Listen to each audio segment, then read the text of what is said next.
Radha Madhava Kunja Bihari Jaya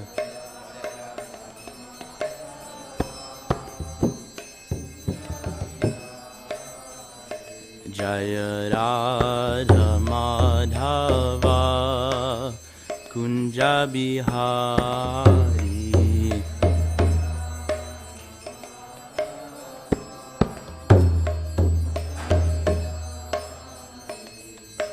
Gopi Jana Vallabha Girivaradari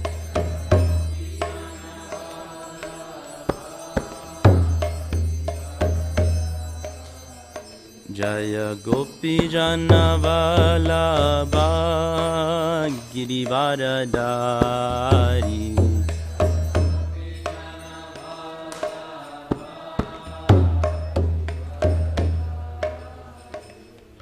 Yashoda Nandana Braja Jana Ranjana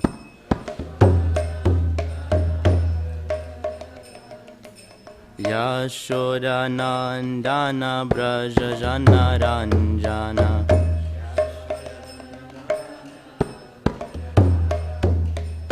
Yamuna Tira Vanachari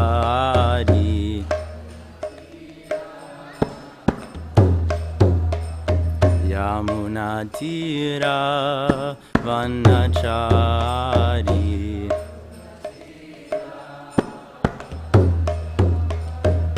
Jaya Radha Madhava Kunja Bihari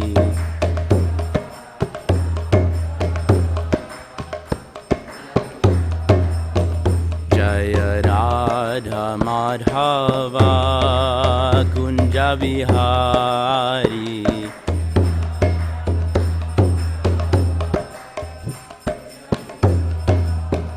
Jaya Gopi Jana Vallabha Girivaradari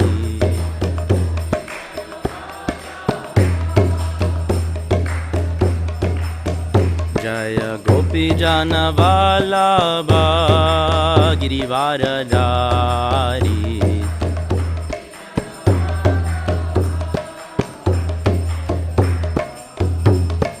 Yashoda Nandana Braja Jana Ranjana Yashoda Nandana Braja Jana Ranjana Yamuna Tira Vanachari Hare Krishna Krishna Krishna Hare Hare Hare Rama Rama Rama Hare Hare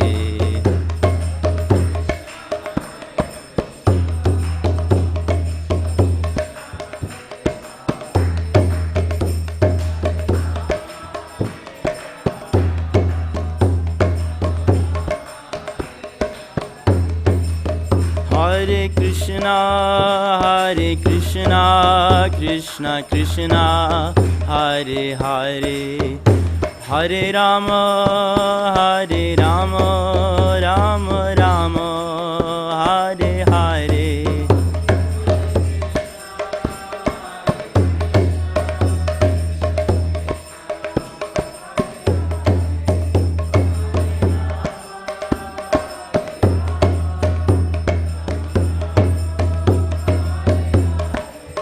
Jaya Radha Madhava Radha Madhava Radhe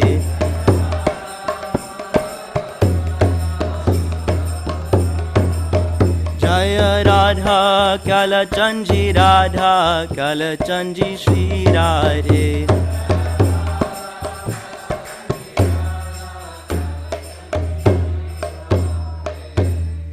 Shri Radha Madhava Ki Shri Radha Kalachanji Ki, Srila Prabhupada Ki.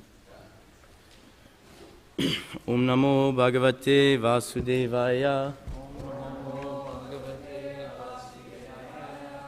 Om Namo Bhagavate Vasudevaya. Om Namo Bhagavate Vasudevaya. Let's recite together. Narayana Namaskritya Naram Chaiva Narottama Devim Sarasvatim Vyasam Tarojara Udirayat Nastraya Padreshu Nityam Bhagavata Sevaya Vaitmani Utmasloke Bhaktir Bhavati Naishtaki Om Agyana Timirandasya Gananjana Shalakaya Chakshur Unmilitam Yena Tasmai Shri Gurave Namaha. Namo Om Vishnu Padaya Krishna Prasthaya Bhutale Srimate Mahavishnu Swami Iti Namine. Namo Om Vishnu Padaya Krishna Prasthaya Bhutale Srimate Bhakti Vedanta Swami Iti Namine. Alright, so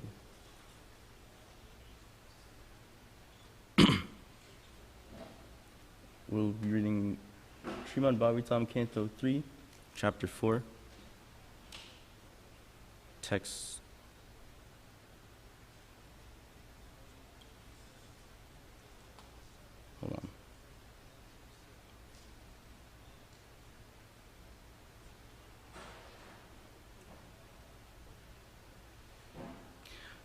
28 to 36.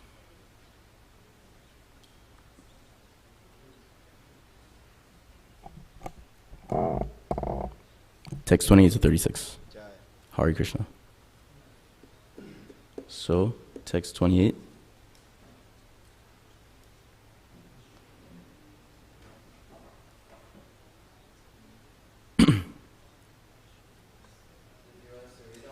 Yeah, we can take turns.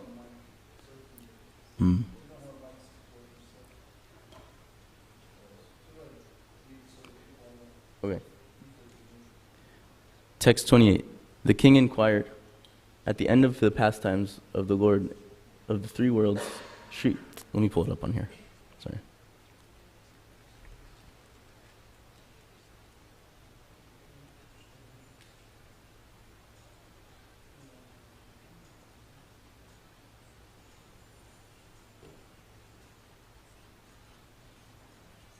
Okay, text 28.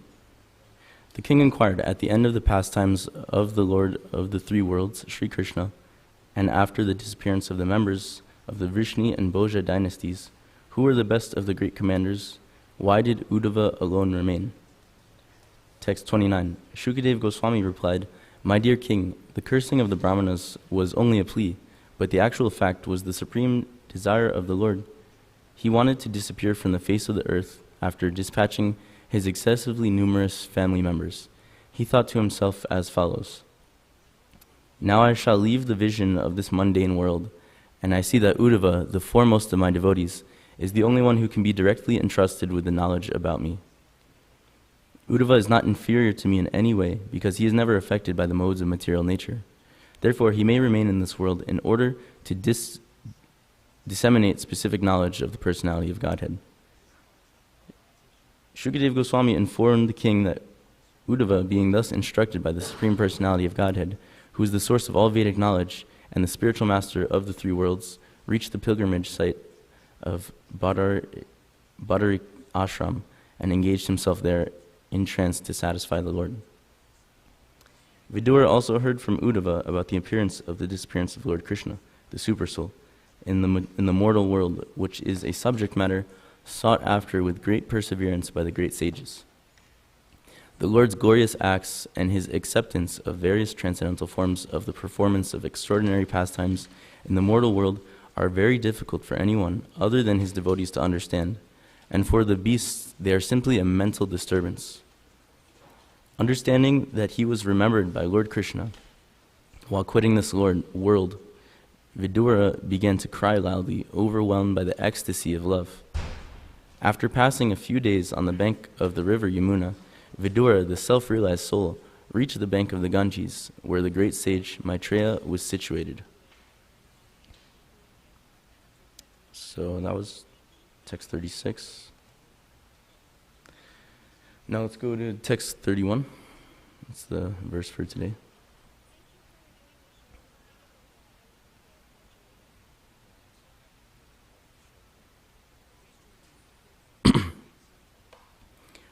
Nodavon vapi manyuno. Nodhavon vapi manyuno. Yad guner nardita prabhu. Atomad vayunam lokam. Grahayan iha tishtatu. Nodavan vapi manyuno. Yad guner nardita prabhu. Atomad vayunam lokam. Grahayan iha tishtatu. Please chant, even though we don't have a mic. Nodavan vapi manyuno. Yad guner nardita prabhu. Atodmad vayanam lokam. Grahayan iha. Nodavan vapi manyuno. Yad guner nardita prabhu.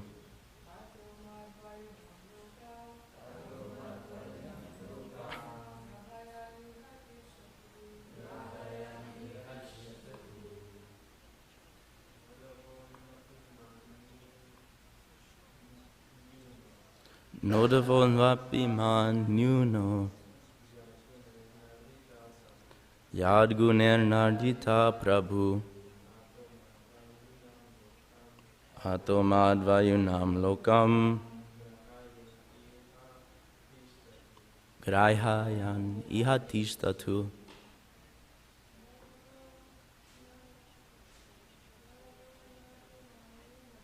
Nodhavon vapi manyuno.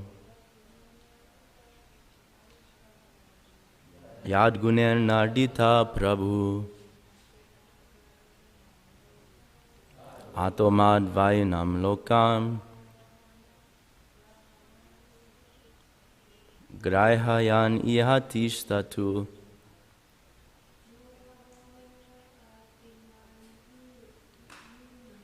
Nodhavon vapi manyuno.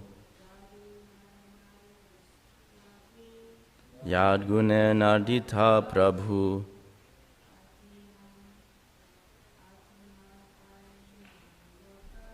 Atomad vayunam lokam. Grahayan iha tishtatu. Okay. Word for word, we'll say it together. Na, not. Udava, udava. Anu, slightly. Api, also. Mat, to myself. Nyunaha, inferior. Yat, because. Gunai, by the modes of material nature. Na, nor. Arditaha, affected. Prabhu, master. Ataha, therefore. Mat vayunam, knowledge of me, the personality of Godhead. Lokam, the world. Grahayan, just to disseminate. Iha, in this world. Tishtatu, may remain. Translation: Uddhava is not inferior to me in any way because he's never affected by the modes of material nature. Therefore, he may remain in this world in order to disseminate specific knowledge of the personality of Godhead. The purport by His Divine Grace, A.C. Bhaktivedanta Swami Srila Prabhupada Ki. The specific qualification for becoming the representative of the Lord is to be unaffected by the modes of nature. The highest qualification of a person in the material world is to be a Brahmin. But since a Brahmana is in the mode of goodness, to be a Brahmana is not sufficient for becoming a representative of the Lord. One has to transcend the modes of goodness and be situated in unalloyed goodness, unaffected by any qualities of material nature. This stage of transcendental qualification is called Shuddha Sattva or Vasudev. And in this stage, the science of God can be realized. As the Lord is not affected by the modes of material nature, so a pure devotee of the Lord is also not affected by the modes of material nature. That is the primary qualification for being one with the Lord. A person who is able to attain this transcendental qualification is called Jivan Mukta, or liberated, even though he's apparently in material conditions. This liberation is achieved by one who constantly engages in the transcendental loving service of the Lord.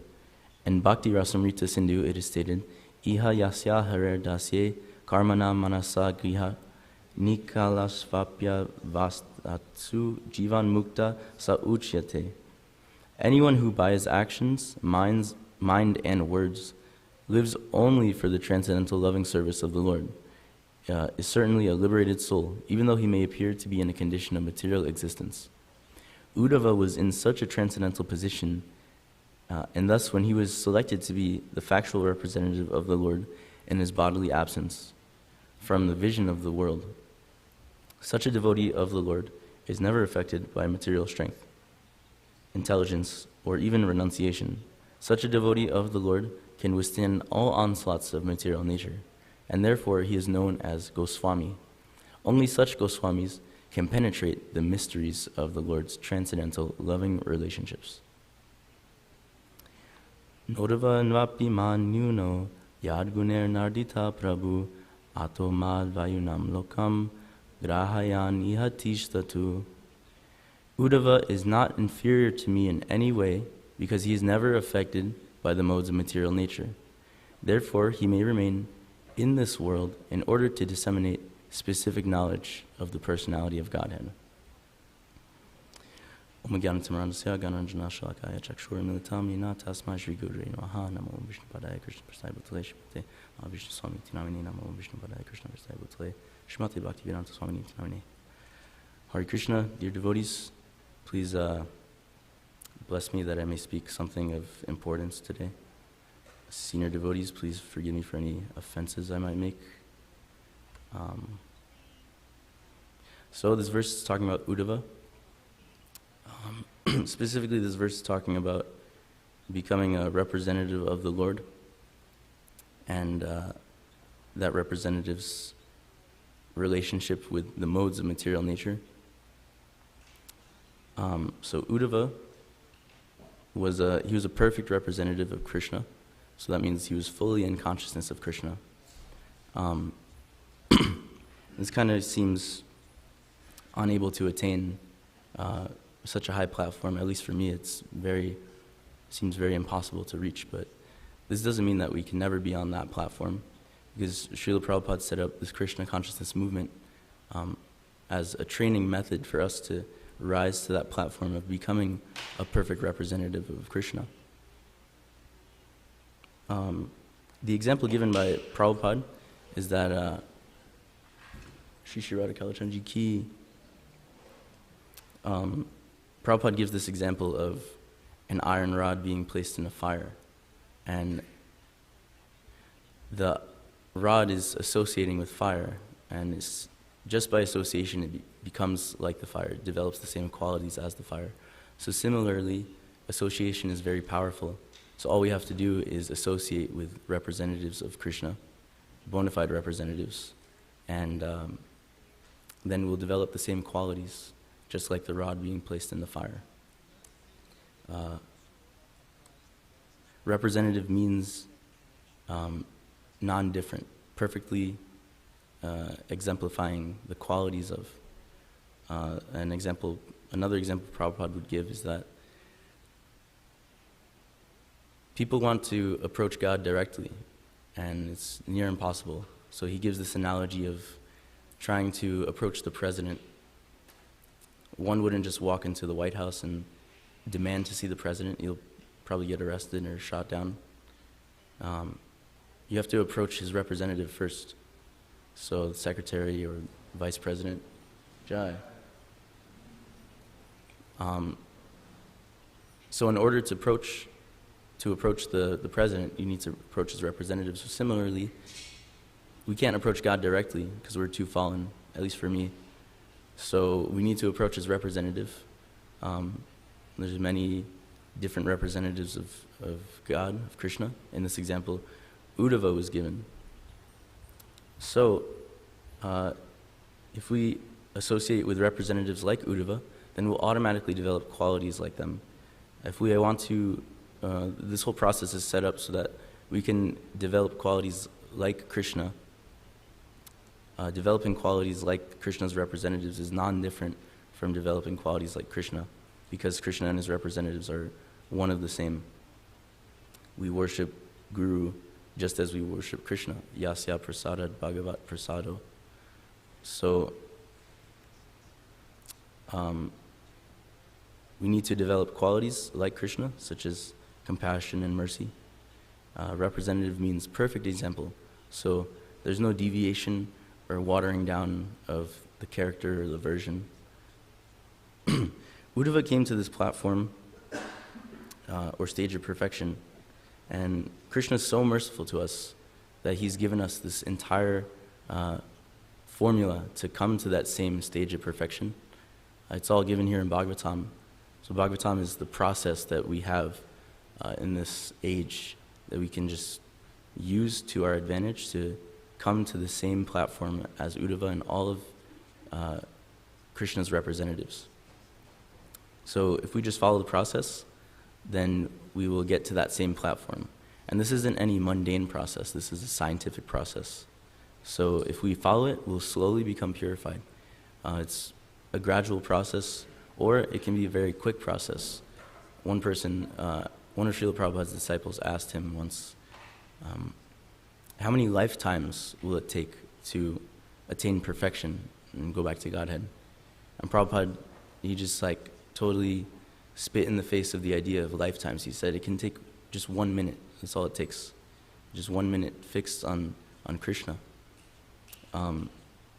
So every arti we attend, every round we chant, every moment we get with senior devotees, every act of devotional service we perform, every process we take, every step of the process we take in Bhakti Yoga will slowly purify our minds and our hearts. And this is the process that Srila Prabhupada has given us. This is the process we can take if we want to become a representative of Krishna. Yes, Esther?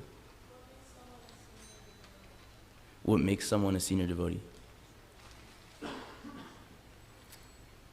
Well, Paramatma in our heart, the small piece of Krishna in our heart, that can help guide us to kind of give us insight of who's actually senior or who's kind of not so bona fide or unauthorized. We can use our discernment. You can tell someone's very humble or performing the most menial service, and they've been in the movement for 40, 50 years, and there's a great saint in our movement named Jayananda Prabhu. And this is a good story, actually. There was a newcomer that came to the temple, and he was learning about devotional service and bhakti yoga and Krishna consciousness, and it was probably his first day there, and they were trying to engage him in devotional service. So this one devotee in the temple said, come with me, you can help clean up the temple, collect some garbage. And this was in New York. So he was picking up garbage bags, and he put it in this truck they had, and he drove it to the dump. And he was just associating with this devotee. He thought he was also like a new devotee. This newcomer to this devotee that was instructing him brought him to the dump. They started unloading the bags, and this newcomer asked this devotee, are you also new to this? And he said, I'm just the local garbage man. But he was actually the temple president, and he was taking a very humble approach. He was just a very humble soul. But this is how you can tell who's senior. If they're not announcing it, they're not like that. So,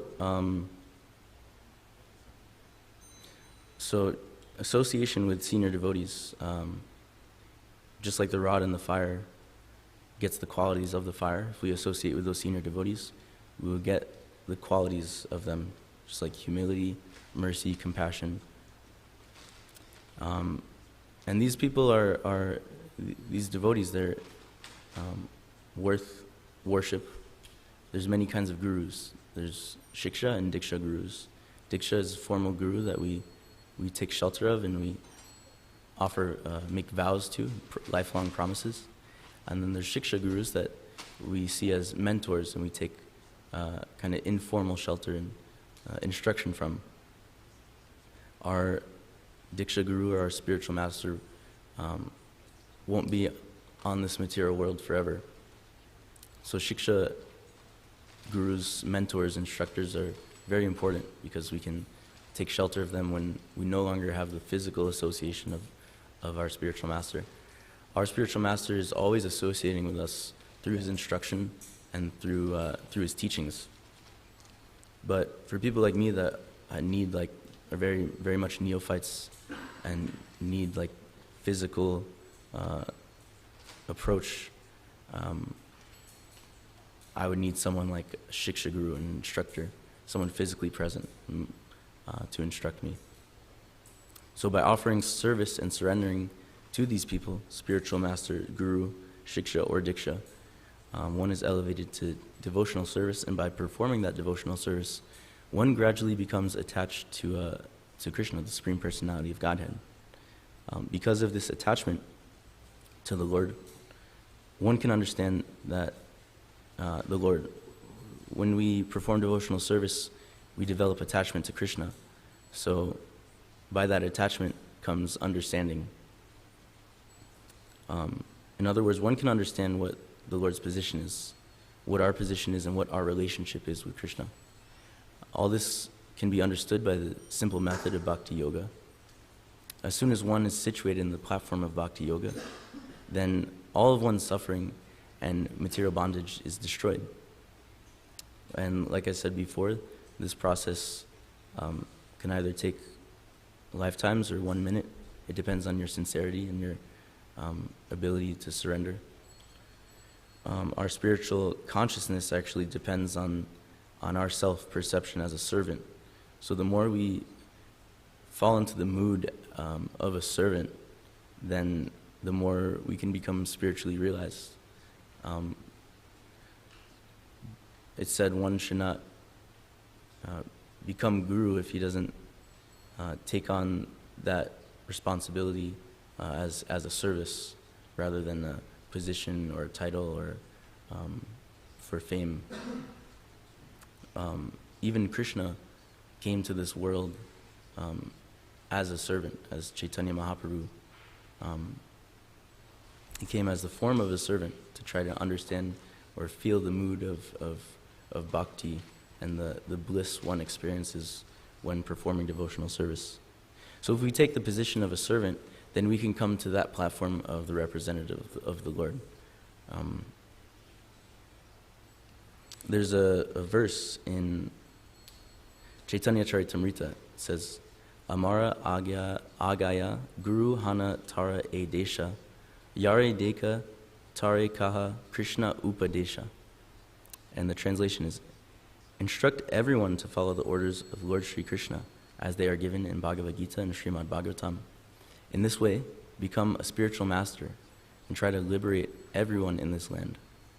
So this is Krishna in the form of Lord Chaitanya instructing his disciples, instructing us through Chaitanya Charitamrita to also instruct everyone we meet about the glories of Krishna, the instruction and guidance that we get from Bhagavad Gita, and the spiritual process that we have in Bhagavatam to come to the platform of surrender and the platform of a bona fide representative.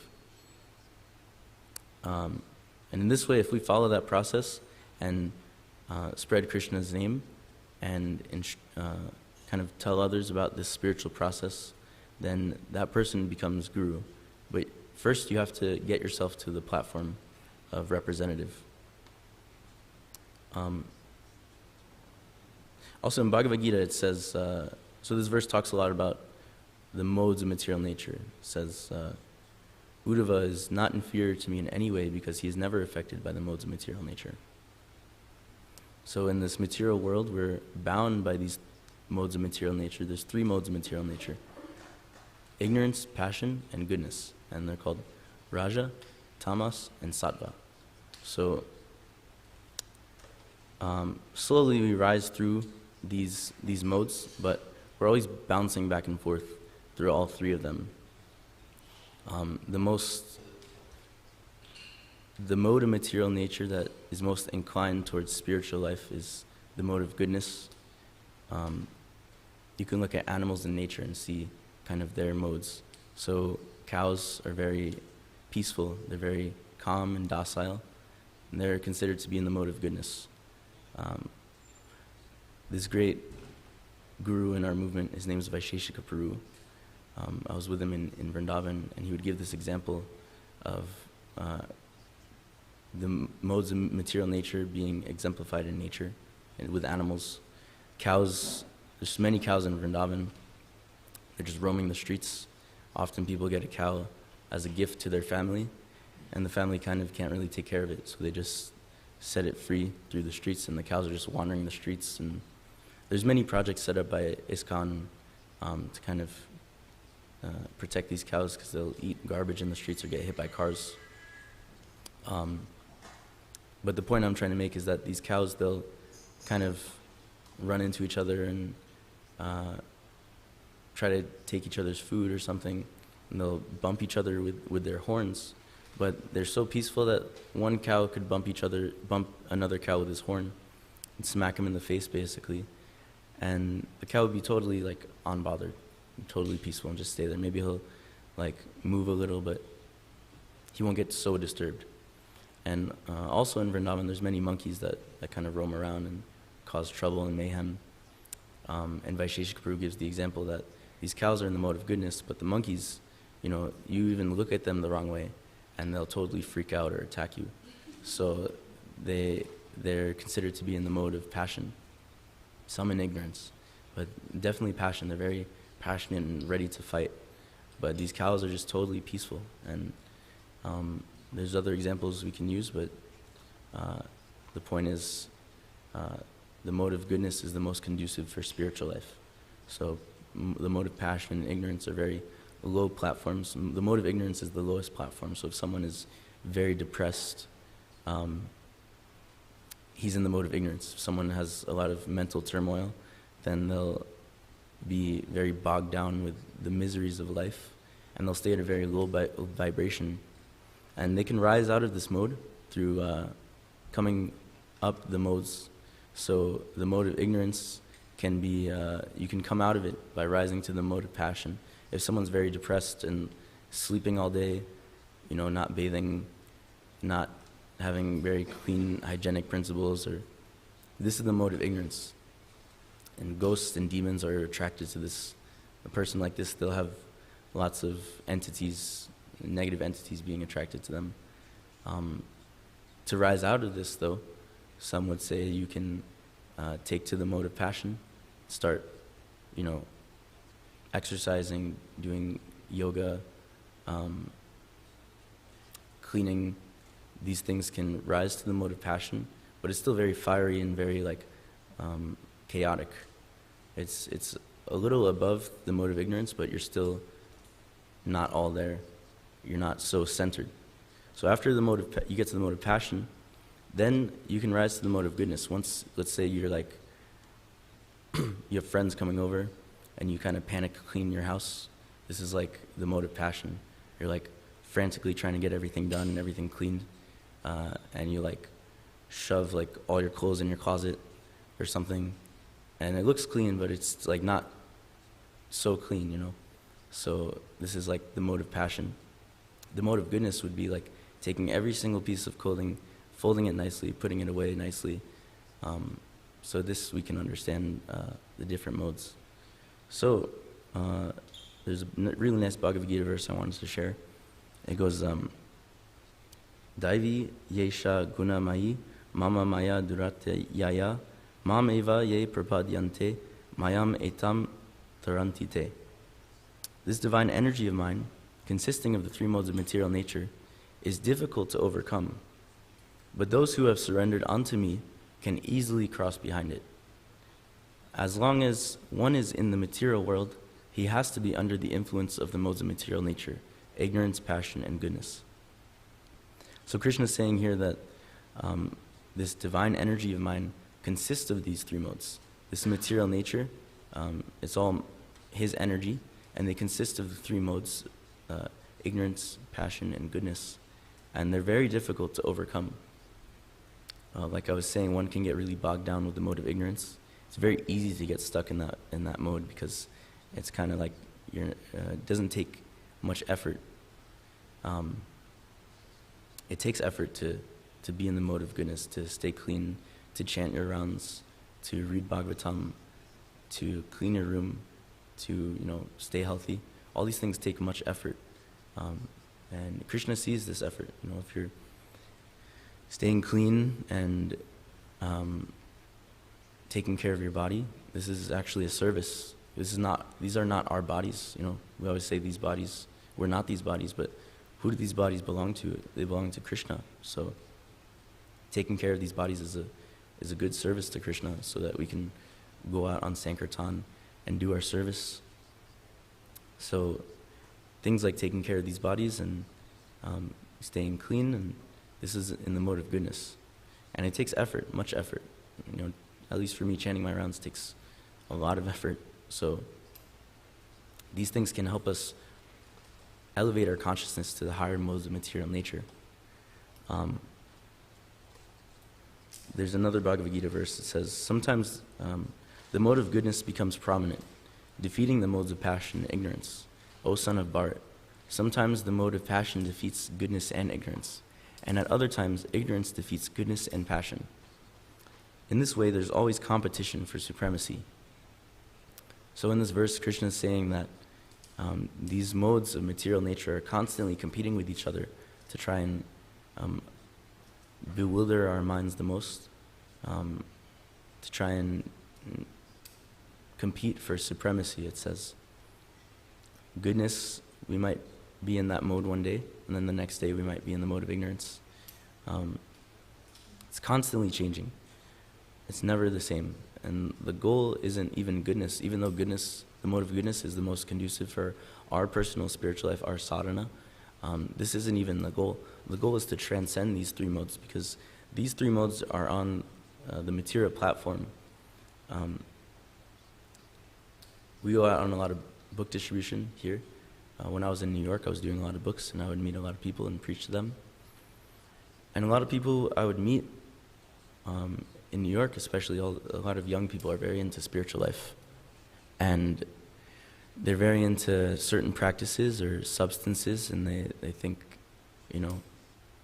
they're getting very spiritual from these things, like certain drugs or certain processes or procedures or whatever. They think they're becoming spiritual from this, but when I would preach to them, I would try to listen to them and hear their experience. I met some people who say they would go to like the Amazon rainforest and like take this special like jungle medicine, and they would see things and it would open their mind, and maybe it opens their mind to certain ideas or certain concepts that are bigger than what we can experience normally with a sober mind. But at the same time, all these substances are still material. So people are trying to get spiritual by using material things. So it's kind of counterintuitive. It's self-defeating philosophy. It's impossible to rise to a spiritual platform by using material substances. So this is why following the regulative principles are very important. No intoxication, it kind of bewilders our mind. People, like I was saying, people think they're rising to a higher platform by taking these intoxicants, but really they're still stuck on the material plane, because all of these substances are purely material. So if we're trying to rise out of these three modes of material nature, then we need to find a process or a substance that is spiritual. And if it comes from this earth, if it's found, in the ground as a plant or from a laboratory, it's not going to really connect us with Krishna. The only thing that will connect us with Krishna is by chanting his names and performing devotional service. as is the process mentioned in Bhagavad Gita, Srimad Bhagavatam. This process, if we follow it, we can become like Guru, we can become representative of Krishna, which also means being non-different than Krishna. There's many representatives of Krishna. Srila Prabhupada would often get a lot of questions from Christians asking about Jesus Christ. And even as a book distributor, I get asked a lot by Christians, do you see Jesus as a representative of God? Or do you see Jesus as God? Srila Prabhupada answered this nicely. He says, there is no difference. If Lord Jesus Christ says, through me, that means he's representative of God. And Harinam is God. So therefore, through the representative of God or God, it's the same thing. God and God's representative, there's no difference. So, he went on to say, even in this ordinary dealings, if I send some representative, if he signs something on my behalf, this is just a mundane example, if you send a representative to receive a package or something on your behalf, the postal worker, mail carrier, courier has to accept that because that person is your representative. So similarly, God has to be approached through his representative, or through God. It's the same thing. The only difference is the understanding or the level of comprehension.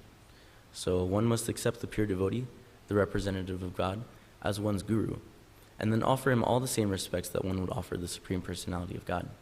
And this is the secret of success. For one who adopts this method, the perfect process is revealed, and then we can actually come to the same platform.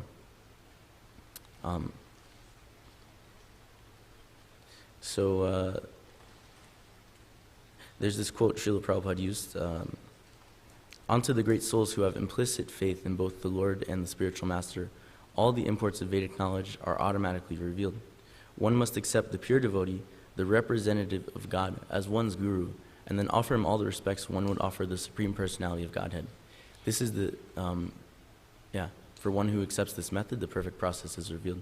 So it's just stated over and over in Shastra that if we meet or come in contact with a bona fide representative that's representing Krishna perfectly, then he should be honored the same way we would honor Krishna. And if we take his association, then we can come to the same platform as him. If we take his association, then we can develop the same qualities as him. And in that way, we'll develop the same qualities as Krishna, because a representative has the same qualities, the same principles, the same standards as the person that they're representing. So I think that's all I have today.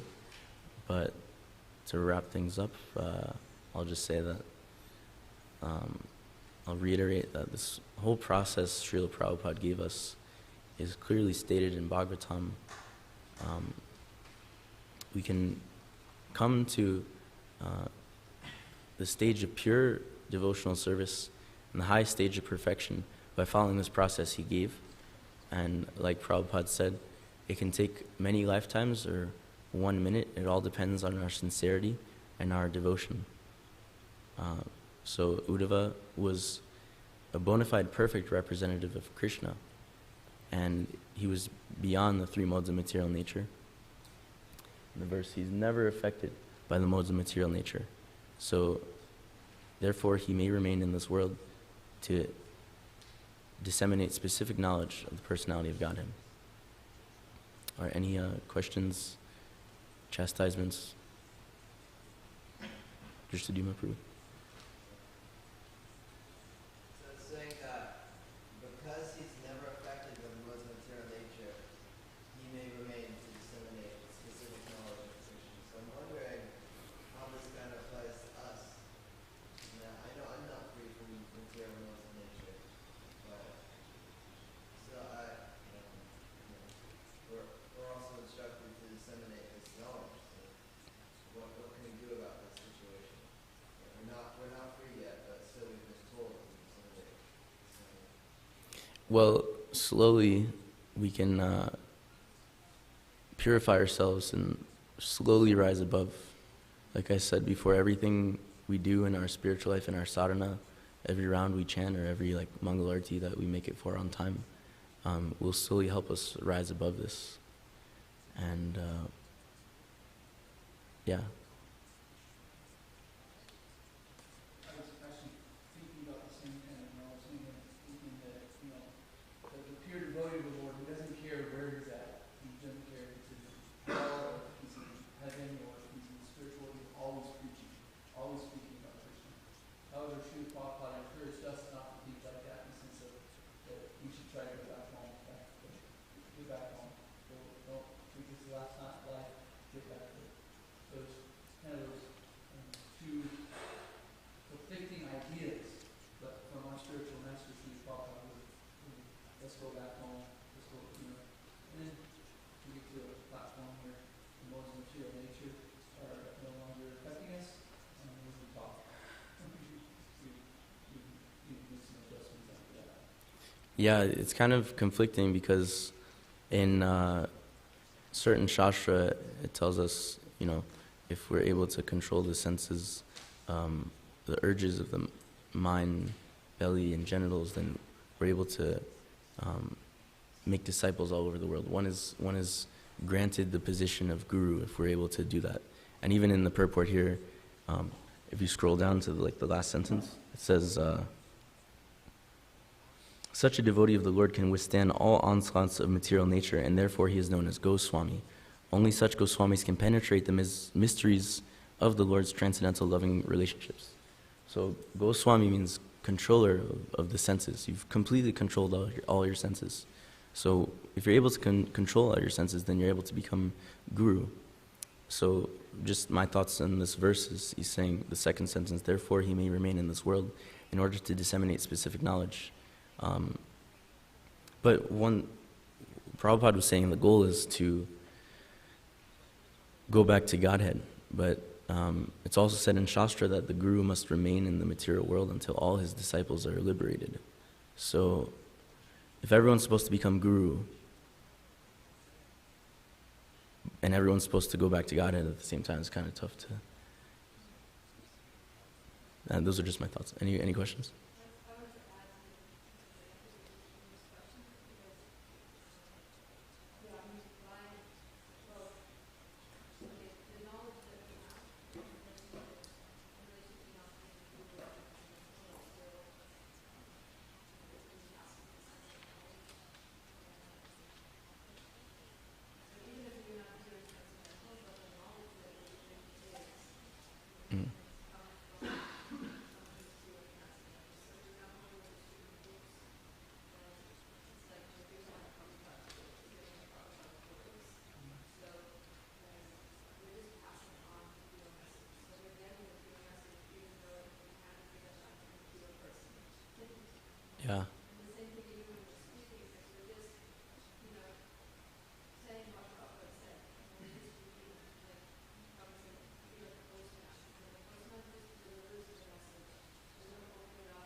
Yeah.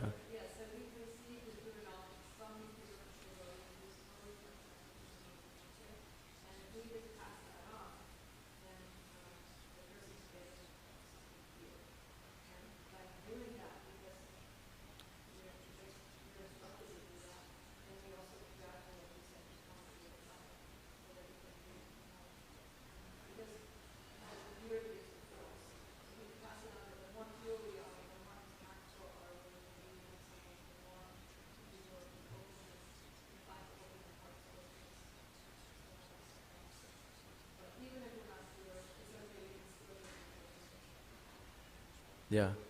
Yeah, I like that point. Passing on the knowledge, and the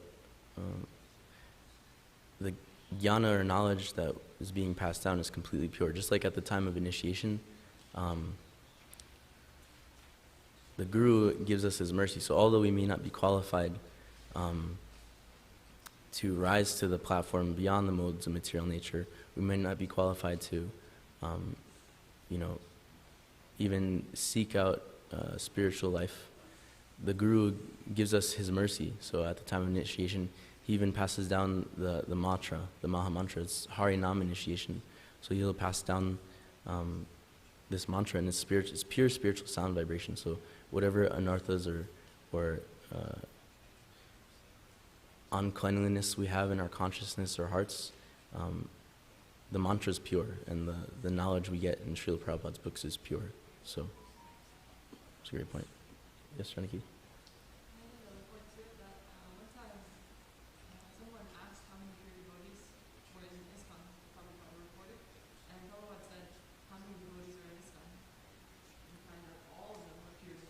Yeah.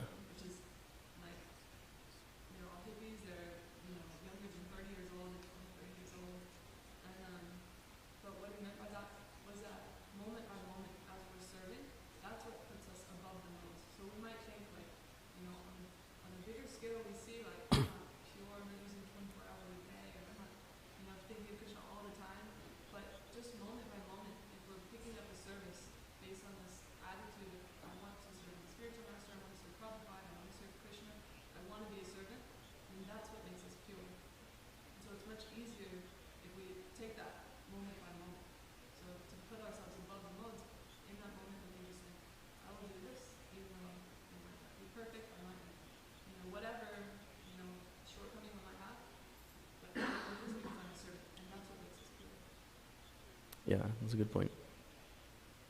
Yes, Hannah?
Krishna says in Bhagavad Gita, Sarva dharma prityaja mamekam sharanam vraja aham tvam sarva papebhyo mokshishyami masuchaha, which means give up all your ideas of religion and just surrender unto me.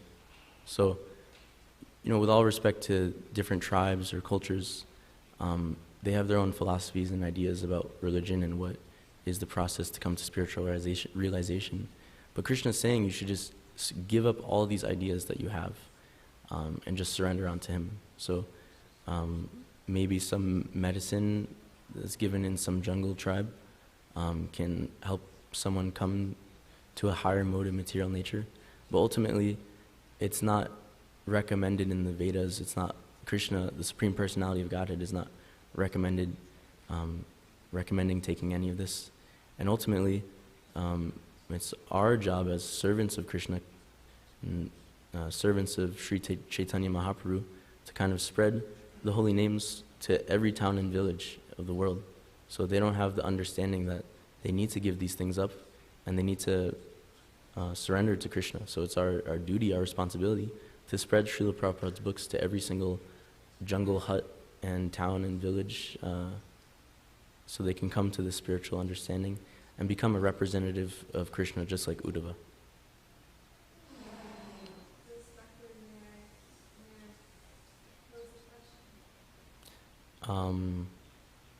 Yeah, I think so. We've got time. Lauren had a question. I just wanted to thank you so much for your class. I just wanted to share with you what resonated with me. Just yesterday I was reading the 8th canto, chapter 3, which told the story of the Jenda. And in your class we were talking about how can you move up from the modes of material nature. And I'd always heard, that famous verse that you quoted from Bhagavad Gita, Dayalu Harinam. Krishna says it's really hard, but all you gotta do is surrender, and then it's so easy. I never really understood, what does that mean, surrender, it's so easy. But in the story of Ujjanda, he had been a king, and then he took birth in an elephant body. And the king kind of would explain, he was having this fabulous day, playing with his family in the water, and he was spraying each other. And then a crocodile grabbed his ankle, and he spent 1,000 years fighting with the crocodile, and the demigods were watching it, his wives were crying, and after about 1,000 years of fighting to save his body, he came to the conclusion, I'm going to die, and all these people that I love, that I've spent my lifetime with, are watching me, and they can't help me. And the demigods are watching, and they can't help me.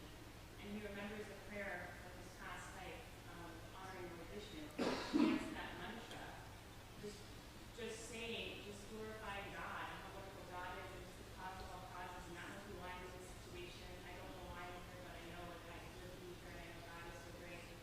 And Vishnu hears his prayer and eventually comes down, and seeing God and seeing that he is nothing, in his so much pain, Vijayana reaches and offers Logos to Vishnu. Just offering him that bhakti in that one moment after how many years of body ignorance, and Vishnu talked about the crocodile's head.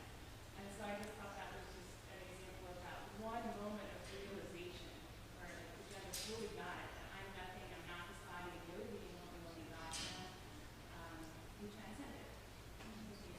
Wow, thank you for sharing. Okay. Oh, yes, Prue? It's 8:30.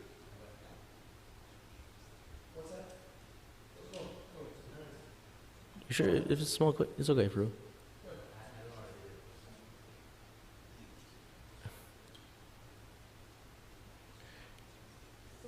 Okay. If you would mind just answering if there's any more questions or comments, we can do it during. Yeah, any more questions? We can talk about it at breakfast. Hare Krishna. Srimad Bhagavatam ki. Srila Prabhupada ki. Shri Shri Radha Kalachandji ki. Thank you all for your kind attention.